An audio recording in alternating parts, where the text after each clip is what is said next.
Hello everyone, welcome back to Tong Hacks channel. So today I want to share the tutorials how to create a chart in Google Sheet by iOS or iPhone.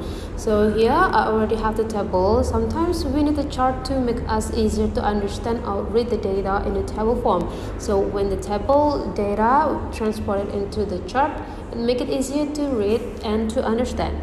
So if you want to make a chart, just make sure that the column or the table in an active mode, and then we just need to click the plus button on the upper right corner right here. And now we just need to click the chart options.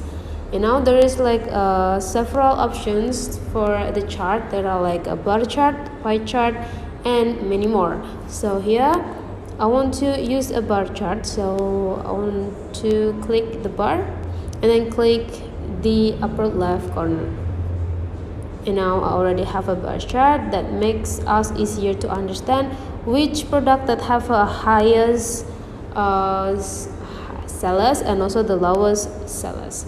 So that's all for today's tutorial. Thank you for watching, and don't forget to like, comment, and subscribe into this channel.